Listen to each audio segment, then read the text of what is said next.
Hello everyone, SilverConchilla here, and I'm back playing SolitaryCraft, my SolitaryMini pack. Yeah, so last episode we made some bedrock tools. I've got on me the bedrock pickaxe, which has silk touch, the bedrock sword, which has sharpness 5 and looting 5, and also a bedrock shovel, which is basically a diamond shovel with infinite durability. So pretty cool. These are very, very useful tools, and I'm glad I made them as early as I did. There's a bunch of other stuff you can make with the RotaryCraft bedrock tools, armor, such. There's some different components for machines, but this is pretty much all I need right now. I don't have any armor yet, but I usually don't play with armor until I get something that's very, very functional, or it's very convenient for me to get armor. And right now I'd like to keep my iron supply, so I don't really want to make iron armor. I don't really want to make diamond armor, and getting the bedrock's a bit of a pain, so I don't want to make bedrock armor yet. But yeah, today, finally, I got these guys done, the Tesseracts. These things take a ridiculous amount to actually make. Of course, you need to have the Tesseract frame, which needs to be filled with resident ender. That in itself is made of hardened glass, which is made from pulverized obsidian and lead, which you need the Enderium ingots, which take pyrotheum dust, which is a component of sulfur, pulverized coal, redstone, blaze powder, and as well as Enderium blend, which is a bucket of resonant ender, and that's 4 ender pearls plus pulverized shiny metal and pulverized tin. It was a pain. Getting the shiny metal was particularly difficult because you do need to get it from ferrous ore. Ferrous ore you find in the environment, it's pretty rare though, and you have a 10% chance when you pulverize it to get the shiny metal. So as you can imagine, you need to take a lot of ferrous ore and pulverize it. Just to get 2, it would take generally about 20. And these guys, again, are fairly rare. But what I ended up doing was, let's see, shiny ingot. If you have cinnabar and you induction smelt it with ferrous, you get a 100% chance at a shiny ingot, which you can then pulverize back into the shiny dust.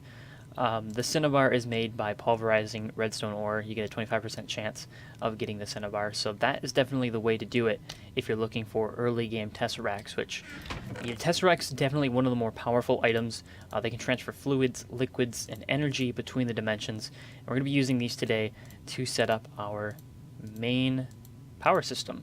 And it's going to take just 2, thankfully. The first one's going to go in here. We're going to put this guy probably right here for now. It really doesn't make a difference. I can move it at any point. And this is going to be the number 1 channel. And we're just going to call this lava. So plus, I'll save the frequency and I'll turn the frequency on. Configuration. What I want to do with this is I want it to receiving fluid. So it's set only to receive fluid from something else, from whatever else is on the network. It'll receive that fluid. We're going to send it lava, and the way we're going to get that lava is with the Ender-Thermic Pump, another Tesseract, a Magmatic Dynamo, and some fluid ducts. I may need, and I'm not sure about this, so I'll grab these now just in case. I may need some leadstone energy conduits to transfer redstone flux. I don't know if I'll need them for sure, but I'll bring them along anyways. The other thing I'll do is I'll bring a bow and some arrows because there have been some gas in the nether and I don't want to run into them. So let's go ahead and jump in the nether and we will set this up. Even if you're not using lava for energy, this is a pretty good way to just get a lot of lava, which is pretty handy. You can use it to make a lot of obsidian if you need that sort of thing. You can use it as fuel for other stuff. You can just, throw it in furnaces if you really want to. And we're going to go ahead and make this, I think, right out here would be a decent spot. It's kind of exposed, but I can put some walls up.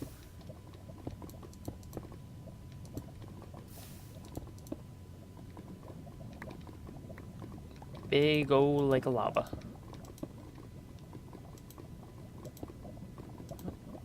There we go. Get a little bit of a ring here. And then probably replace this stuff with some stone brick as well. Now, I'm not sure if this is the case, and I don't remember. I don't think the pump actually needs to be over the lava. It just needs to be by the lava. So I'm going to test that. We'll see what happens. Because I'd rather not put it over the lava, at least initially, if I want to just pick it up again. But we will find out, I'm sure. Alright, so first things first, we need to place the Ender-Thermic Pump. So this is an extra utilities item, and what this guy does is it'll basically suck up the lava around it. It's going to chunk load as well, so it's going to load this space even when I'm not here. So when I go back to the overworld, it'll still be loaded. And it's going to suck up the lava, and then it's going to turn the lava into stone. Other pumps in the past from mods like IndustrialCraft, no, in BuildCraft. In BuildCraft, there was a pump that I used to use to do this exact same thing, and what it would do is it would end up with all of this lava out here. The source blocks would go away, but the lava would still stay here because of how lava works, and it would cause a lot of lag, actually. So this cuts down on the lag substantially. We're going to go ahead and place... let's go ahead and place this guy. So he's going to point towards that initially. Let's see what happens if I give it some power. So grab a bucket of lava, plug it in. I'm going to go ahead and actually replace this block here just to make sure I don't have any issues.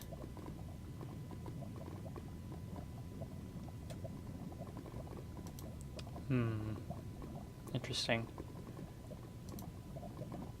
It is outputting power, but it doesn't look like it's sending the lava back, so I think I'll have to... Yep, there we go. Okay.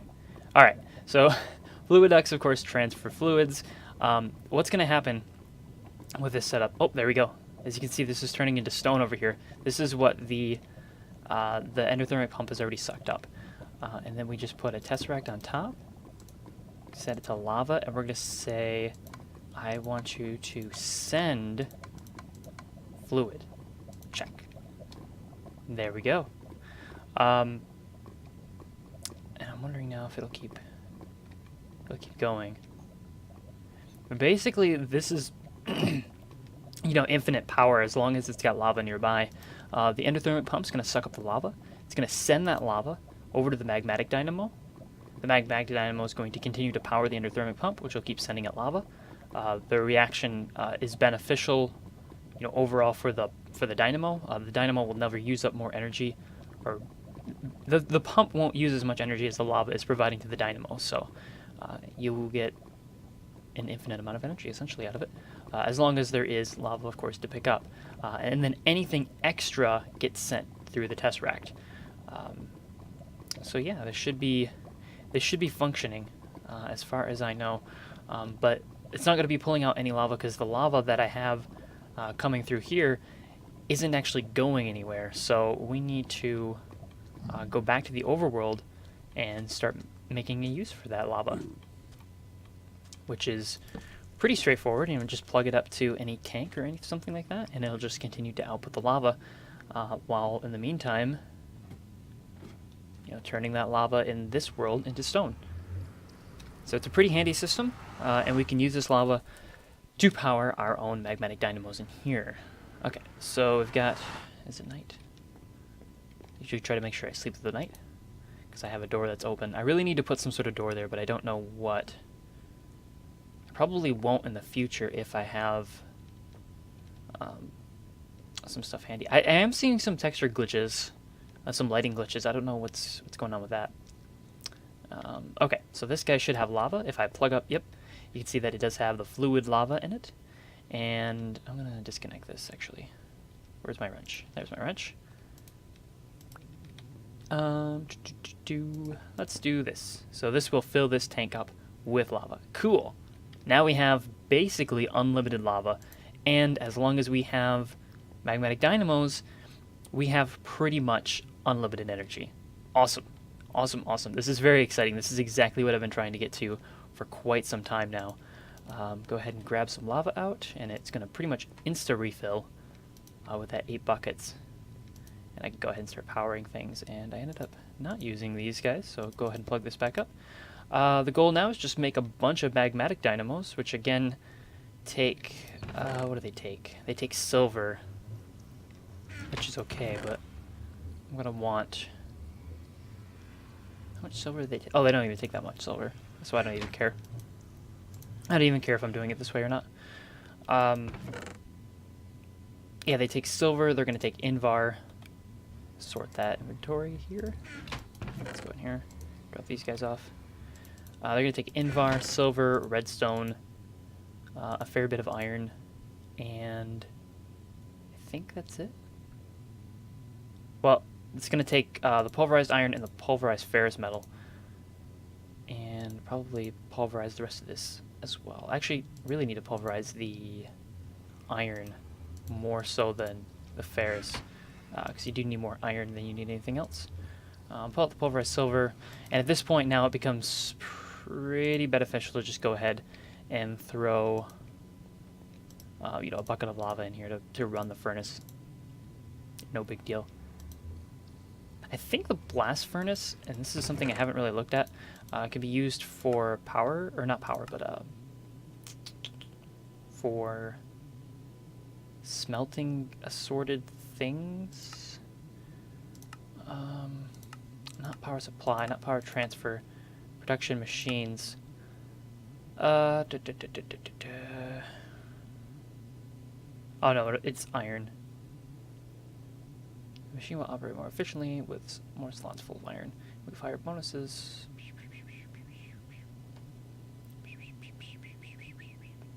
Yeah, I don't.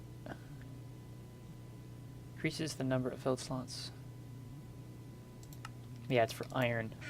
Although I'm not sure what type of iron to get the bonuses. I haven't really used it that much. Where was I? Yeah, so this guy gets pulled out, that guy gets pulled out, and we put the iron in, and run that again. I think it's 1 ferrous metal and then 2 iron is Invar, so you just need that to make the Invar ingots, which is the majority of what you need to make the Magmatic Dynamos. So I've got the two pulverized iron, and then the 1 ferrous metal gives you the Invar blend. So 1, 3, there we go, Invar blend. And then I'd put that in there if I had space, which I conveniently do not have space. What do you know? Surprise, surprise. I have a bunch of stone on me now because I've been using a Silk Touch pick for so long. So it's kind of odd. I really need to move all this stuff out here inside. Really need to do that and set up a decent sorting system. With the power generation that I have now, I can actually get into applied Energistics pretty soon. And I may want to try to get Fortune 3. I've actually got an enchant, you know, ready to go here pretty soon. So I may do that on a diamond pick. I'm not sure. I can't really re-enchant the bedrock pickaxe, so that's out of the question. What was I doing? Oh yeah.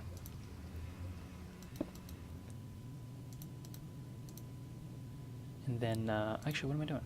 I don't want to use that. No reason to use coal anymore, just use lava. Got more than enough of it. Invar blend. And it'll make quite a bit of Invar. I believe 1 bucket of iron smelts over a stack of material.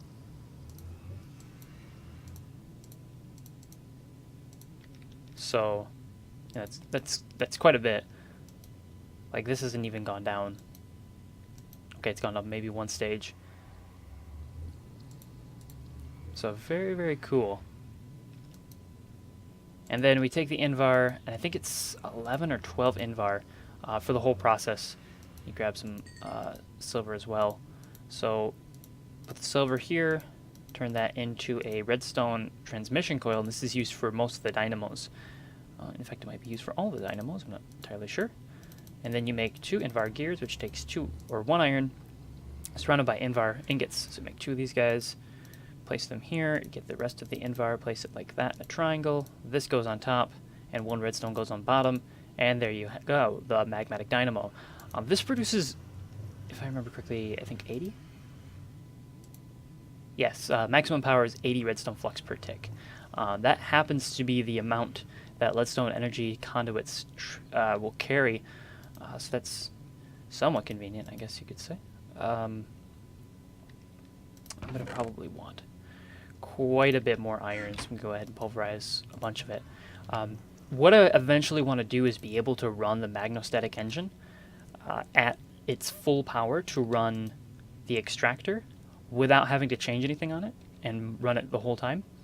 To do that, I figured out that I'm going to need basically, I think it's 10 Magmatic Dynamos. So quite a few Magmatic Dynamos.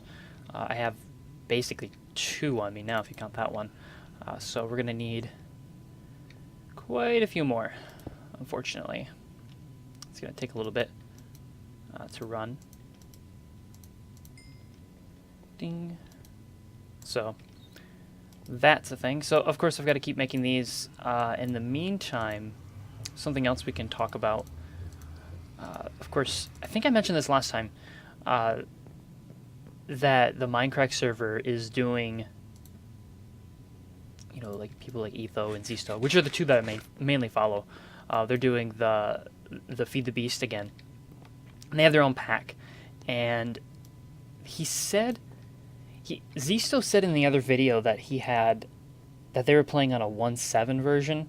I watched this in his episode 3. They said they were playing in a 1.7, which is, as far as I know, is not correct. They are still playing in 1.6 because a lot of the mods aren't updated for 1.7 yet. But anyways, you know, it was something, and I read this in the comments, something that really stuck out to me is that a lot of these mod makers, or not mod makers, a lot of these, like, yeah, the Minecrackers, they really don't seem to know thermal expansion exists. Like, I honestly don't know if they're just completely oblivious to it, or if they're just choosing not to use it. Instead, they're wanting to use thermal expansion, or I mean IndustrialCraft. But it is really interesting to watch because they're going and they're doing all of these things, and I'm like, man, you guys would have such an easier time if instead you just went ahead and used thermal expansion. Thermal expansion, you know, for what you get out of it, is a lot easier than IndustrialCraft. And honestly, if you're starting off, I wouldn't even go IndustrialCraft. I would definitely be going thermal expansion because you're going to find it's more useful. You're going to find that things like Tesseracts are more useful. And I think with extra utilities, you know, it does have some of the Tesseract functionality, and we'll be using that for our power system. Yeah, I would not skip over this mod at all, especially with Redstone Arsenal having some interesting weapons in it. It's such an odd thing to watch them just completely skip over it. What was I looking for? Buckets. I think I was going to run this guy, because it, of course, doesn't matter at this point.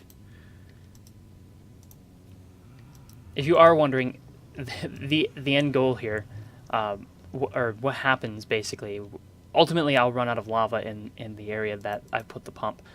When that does eventually happen, all I have to do is move it to a new location. Since there's an infinite amount of area to generate, well, I guess not truly infinite, but for my purposes, it is infinite. You know, it really isn't that big of a deal for me to just go ahead and move it and, you know, just continue to drain lava out of the Nether. Yeah, it's interesting because they're doing some things. They're trying to have modular power systems, and that's what Zisto did in his recent episode. Which solar panels is a good idea. The only issue is that I don't think they have advanced solars or even compact solars on their mod pack. With that being the case, and I don't think they have compact windmills either, I don't think that I would do that. I don't think that I would do solar panels for my power system, unless you really just want to go magic and you only want solar power to duplicate your ores and stuff.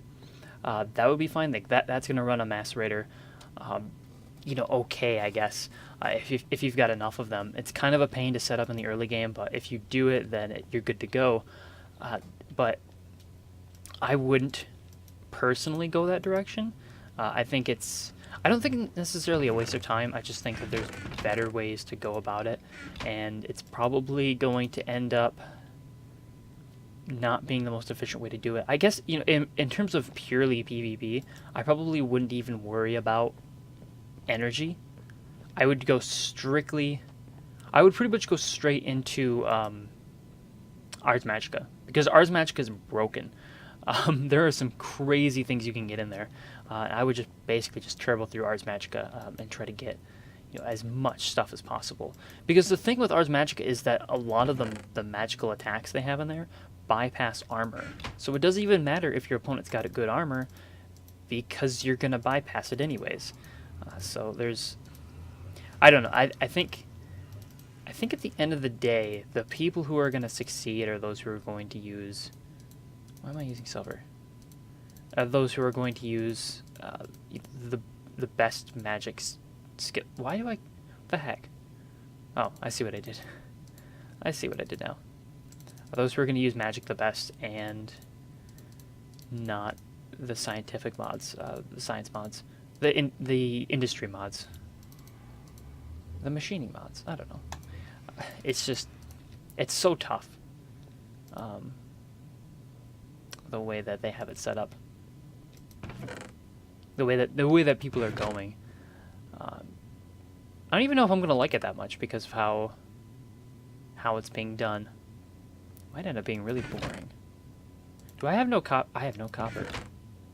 That's gonna be an issue. I don't really have that much copper when I need to get some. Oh, okay. So one of the other things I wanted to build was I'm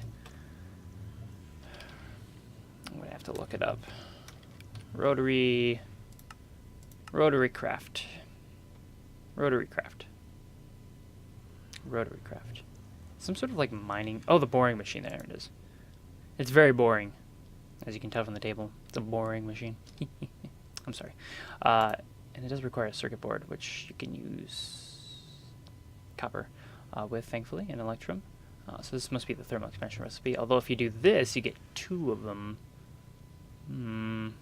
What is like an ender pearl?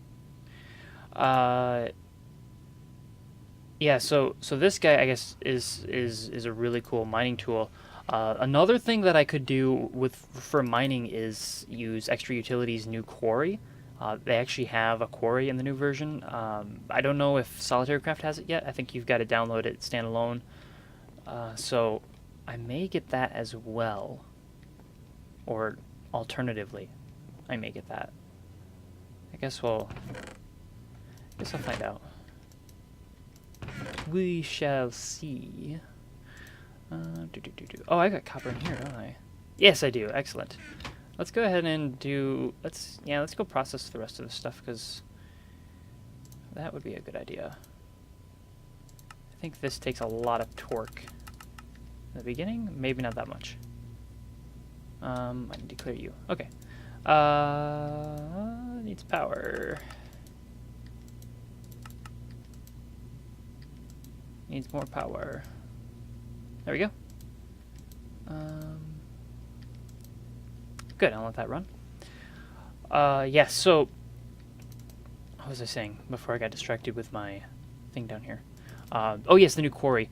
The new quarry is really powerful, from what I've seen. It's very, very good at coring up a lot of the land. It's actually really cool because, unlike the Buildcraft quarry, it doesn't make... Like, if you make a quarry... Let me get out some blocks here.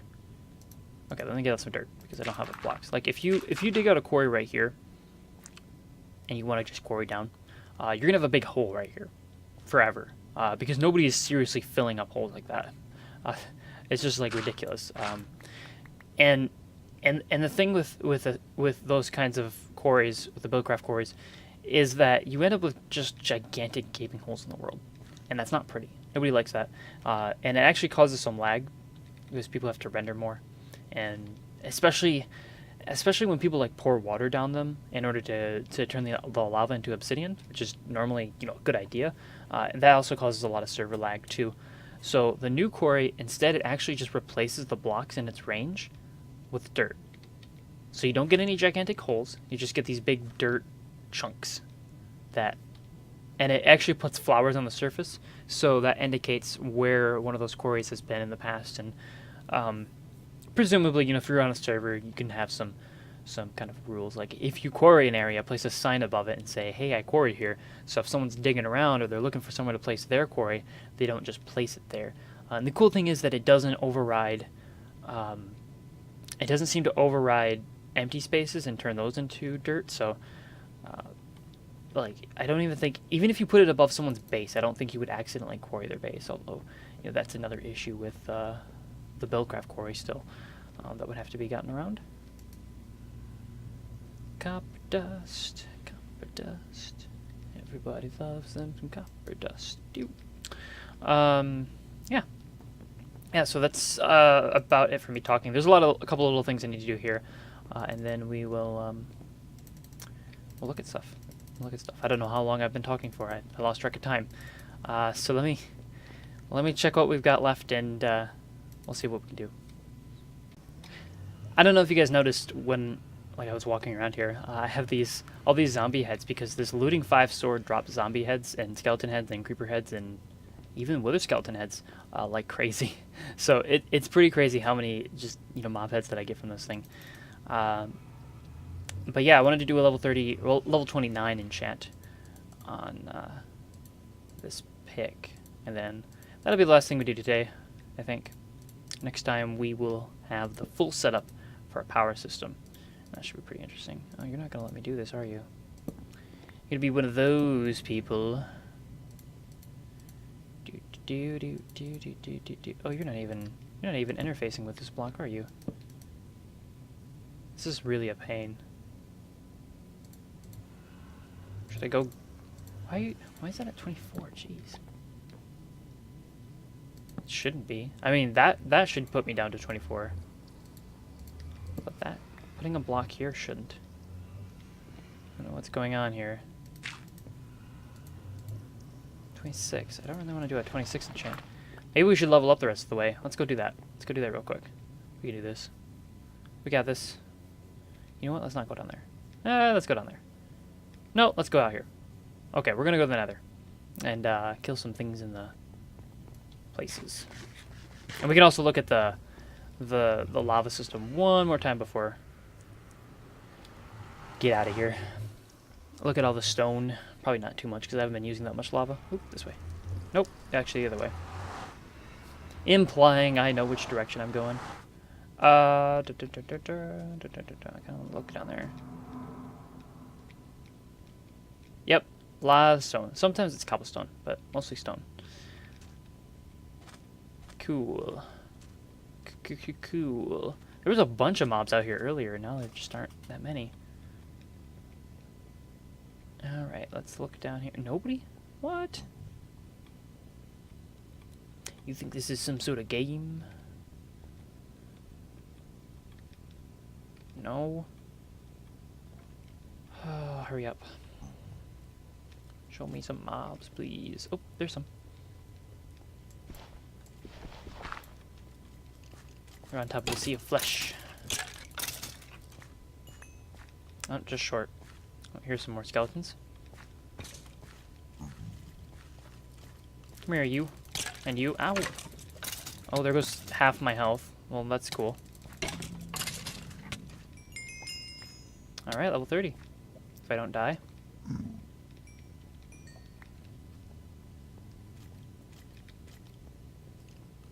You know what? I really don't want to fight you. Okay, let's go do an enchant. Yeah, though, yeah, it should be pretty interesting going forward. There's this, let's play. I hope you guys are enjoying it. I am really enjoying playing it. It runs really nice, and there's a lot of cool stuff, especially with RotaryCraft. There's still so much I want to get into with that mod. And now that I have the power, I can really look into building up RotaryCraft industry. Or infrastructure, I mean. Industry. Okay, let's go do an enchant. Did I get anything? Oh, I didn't get another mod fed. Sad face. Okay, here we go. Level 30. Looking for Fortune 3. Really want Fortune 3 to go ahead and mine the quartz. So I get applied Energistics going. Oh, come on. Don't give me unbreaking nonsense. I already got this pick. I don't need that. Yes, Fortune 3. Excellent. Cool. Alright, that's about it for me today. Thank you for watching, and until next time then.